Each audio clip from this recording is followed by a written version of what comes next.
I noticed, Mr. Speaker, that many of the members really pointed out something that we had said from early with regards to this particular bill. And I'm hoping that we take it in all sincerity. The reality is that we have had these laws. What we're doing today is strengthening them, i.e. the amount of time that people are going to go to jail, or in fact, the amount of the fines that we're going to have. But the reality is, Mr. Speaker, we have been failing to get prosecutions. And the question is this going to change anything? I mean, I certainly know during my tenure in government, recognizing and understanding the separation between the judiciary and ourselves, it was very frustrating when you see people who are not even sometimes first-time offenders, but some people who are actually out on bail already for an offense were then found with an illegal arm and are getting bail again. And I have to say to you, Mr. Speaker, extremely frustrating for the police, who go out of their way sometimes and do an investigation, capture somebody, and to see the judiciary system let them down that way. So I think that this is a move in the right direction, but I do believe there is a lot more work that has to be done in working with the magistrates with arm's length away, in making sure that they understand and appreciate the leniency sometimes that we're seeing the courts convey to people who are being brought in with illegal arms. And I am for one who believes that a person certainly is innocent until you're proven guilty. But the reality, firearms are continuing, and I've listened to all the contributions here today, Mr. Speaker. All of us have had the same problem in our constituencies. Young persons dying because of gun violence. And whether it's out of rage, whether it's out of revenge, whether it's out of something more conniving than that.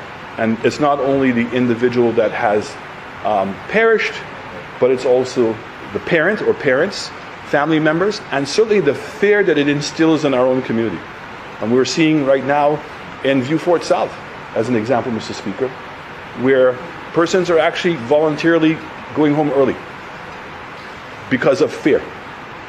So it's not just the immediate impact on the family, but it's the continual impact and the degradation that it's creating within our own society, both economically and socially.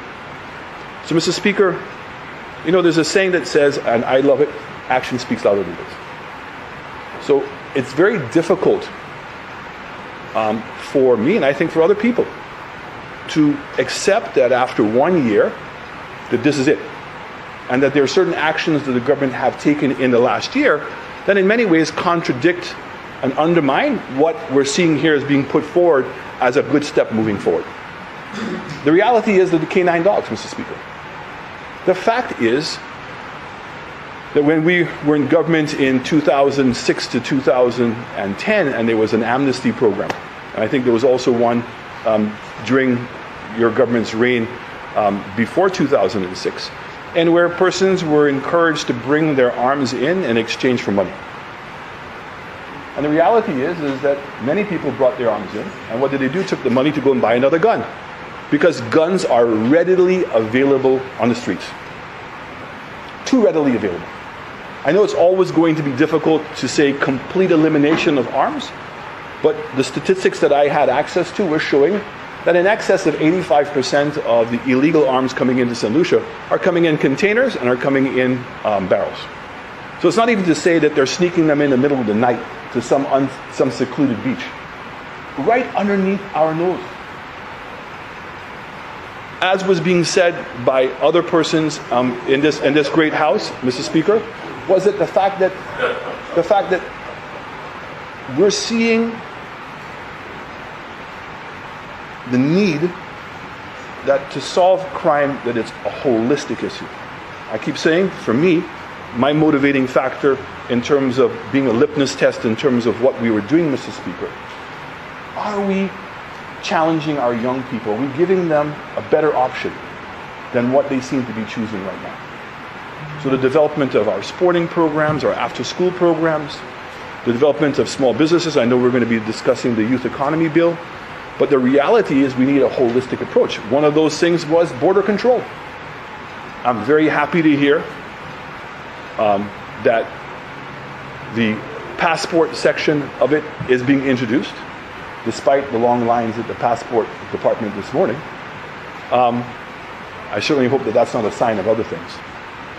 But, Mr. Speaker,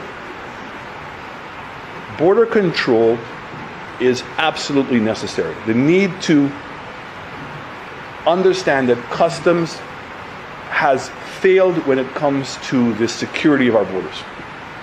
They continue to consider themselves as revenue generators, that their job is to collect money. Our SLASPA board has not had enough returns to purchase the equipment that was necessary. I'll give you an example, Mr. Speaker. At the Fast Ferry terminal, when new scanners were put in, within a week, somebody had poured water on the scanners. Now that cannot be an accident, Mr. Speaker.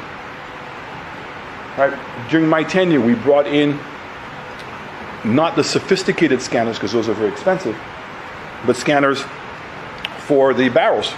Those too were damaged. There's something wrong.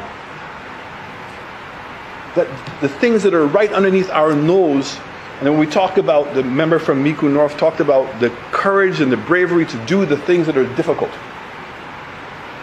It is an issue in this country. We all have to accept that. There's something wrong with our border control system that's allowing this number of guns to so easily penetrate and come into our country. And the Prime Minister is 100% correct, Mr. Speaker. We don't make arms here. We don't build arms here. They're all imported. And between Martinique and countries south of us, it's so easy for people to come in, to bring arms in. So if we're legitimately going to see a more meaningful impact on helping young people, it really is those after-school programs, ways of getting them into enterprise in which they can make a meaningful income, a reasonable way. A meaningful income meaning that they can earn enough money to own a home, to own a car, to want to bring up their children. That's the standard that we need to be striving for, Mr. Speaker. And as I said many times that I've stood here in opposition, is that I welcome the government doing things that are better than what we did. I'd be the first person to celebrate it. Because that's what we're supposed to do, is to continue to encourage each other to do better. But if the rhetoric becomes more about saying, I did this and you didn't do this, and it becomes more name-calling, then everybody loses, Mr. Speaker. So I want to say, Mr. Speaker, I really believe that this is a step in the right direction. And like my other colleagues in the House, that this is not going to be enough in itself. I want to say to the government that I'm concerned for many of the citizens in this country, because they too get to reflect on the first year. And the question is, are you better off today than you were a year ago? And that's a big question. And then a member from Castries Central says 1,000,000 times. But the reality is, maybe there are people within his circle that maybe can say that. But I can say to you that that is not what the mass majority of people in this country are saying. And there's a lot more work to be done. And I'm sorry, Mr. Speaker, but trying to use the recession, using inflation, supply chain issues as the reason why you could not fulfill your obligations, there's always going to be a crisis, Mr. Speaker. That's the nature of what being in government is. And that's what's happening in the world. Things that we could not even imagine, all of a sudden, are we being confronted with. And that is the job of any government, is to keep the goals that you promised of making and putting people first. But the reality is, I think that this government will soon find out that in order to put people first, you must put the country first. The country must be on a strong footing to have the resources to be able to deliver to the people of this country what they so richly deserve. And the opposition will continue to support any position that shows improvement in a non-biased way to the population of this country. So, Mr. Speaker, I want to again reiterate the comments that my colleague made from Schwarzel, that there are some critical issues, and certainly I agree with him that if in fact the minister who made the promise of putting the chairman as the commissioner, if he changes tomorrow, does the new minister have the same obligation? So I think if that was what the intent is, I'm hoping that the government would see fit to make that amendment.